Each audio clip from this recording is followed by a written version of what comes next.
అందరికీ నమస్కారం. Daily devotional vlogs Telugu. రేపే 3 ఏళ్లకు వచ్చే పరమ ఏకాదశి.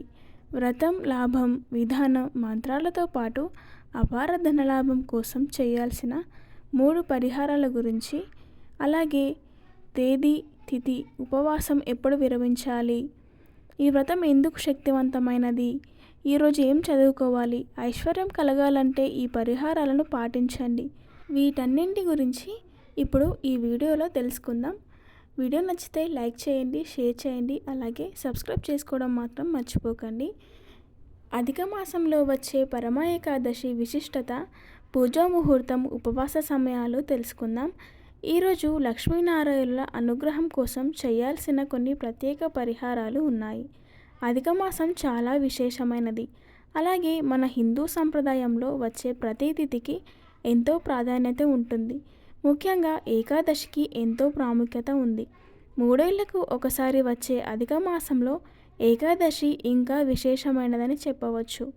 అధిక మాసంలో వచ్చే ఏకాదశిని పరమ ఏకాదశి అని అంటారు.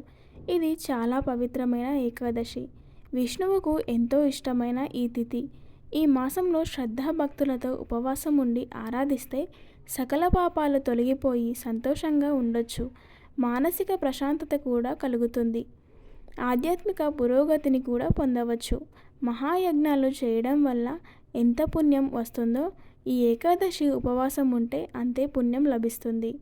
పరమ ఏకాదశి 2026 రేపు అనగా జూన్ 11న వచ్చింది. పంచాంగం ప్రకారం జూన్ 11న తెల్లవారుజామున 12:57కు ఏకాదశి తిథి మొదలవుతుంది. అదే రోజు రాత్రి 10:30తో ముగుస్తుంది. రేపు శ్రీహరికి పూజలు చేసి ఉపవాసం ఉంటే చక్కటి ఫలితాన్ని చూడొచ్చు. ప్రత్యేక పూజలు చేయడానికి ఉదయం 10:36 నుంచి మధ్యాహ్నం 2:05 వరకు అనుకూలంగా ఉంది. ఈ సమయంలో పూజా కార్యక్రమాలు చేస్తే విశేష ఫలితం పొందవచ్చు. ఉపవాసాన్ని ఎప్పుడు విరమించాలి? జూన్ 12 శుక్రవారం నాడు ఉపవాసాన్ని విరమించాలి. వ్రతభంగం కాకుండా ఉండడానికి ఉదయం 5:23 నుంచి 8:10 లోపు ఉపవాస విరమణ పూర్తి చేయాలి. అప్పుడే వ్రతం పూర్తి ఫలితాన్ని పొందడానికి వీలవుతుంది. ఈ వ్రతం ఎందుకు అంత శక్తివంతమైనదనంటే, పరమ అంటే అత్యున్నతమైనది, శ్రేష్టమైనది.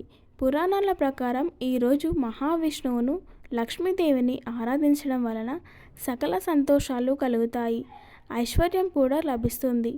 ఇంట్లో సానుకూల శక్తిని పెంచుకోవచ్చు. విష్ణు సహస్రనామ పారాయణం చేస్తే అద్భుతమైన ఫలితాలను చూడొచ్చు. అలాగే ఓం నమో భగవతే వాసుదేవాయ నమః మంత్రాన్ని జపించండి. దానాలు పరమ ఏకాదశి నాడు పేదలకు, అవసరమైన వారికి అన్నదానం, వస్త్రదానం, ఆర్థిక సహాయం వంటివి చేస్తే అక్షయ పుణ్యఫలాన్ని పొందడానికి వీలవుతుంది.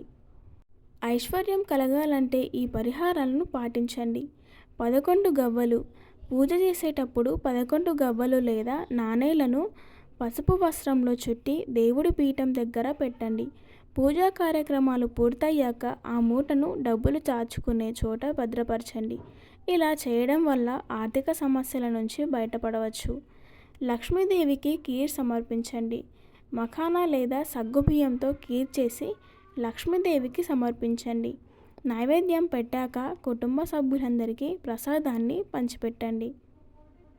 ఈ పవిత్రమైన ఏకాదశి నాడు తులసి మొక్క దగ్గర ఆవు నెయ్యితో దీపాన్ని వెలిగించండి. లక్ష్మీనారాయణుల మనస్ఫూర్తిగా స్మరించుకోండి. ఇలా చేస్తే ప్రతికూల శక్తులు తొలగిపోతాయి. ఆ లక్ష్మీదేవి అనుగ్రహంతో సంతోషంగా ఉండొచ్చు. పరమ ఏకాదశి ప్రాముఖ్యత. పరమ ఏకాదశి వైష్ణవులు ఆచరించే అత్యంత పవిత్రమైన ఏకాదశి. ఈ వ్రతం ఆచరించిన వారికి పునర్జన్మ చక్రం నుండి విముక్తి లభించి మరణాంతరం నేరుగా వైకుంఠం చేరుకుంటారని ప్రగాఢ విశ్వాసం. అంతేకాకుండా పరమ ఏకాదశి వ్రతం యొక్క పుణ్యఫలం వల్ల ఆ వ్యక్తి యొక్క దివంగత పూర్వీకులు కూడా శాంతిని పొందుతారు.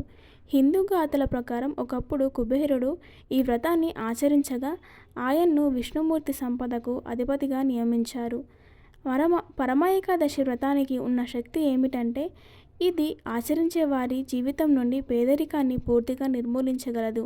పరమ ఏకాదశి యొక్క ప్రాముఖ్యతను వివిధ హిందూ మత గ్రంథాలలో చదవవచ్చు. ఈ వ్రతాన్ని భక్తి శ్రద్ధలతో ఆచరించే వారికి విష్ణుమూర్తి ఆశీస్సులు, ప్రేమ ఎల్లప్పుడూ లభిస్తాయి. వ్రతకథ గురించి నా ఛానల్లో అప్లోడ్ చేశాను, చూసేయండి. థ్యాంక్ యూ అందరికీ.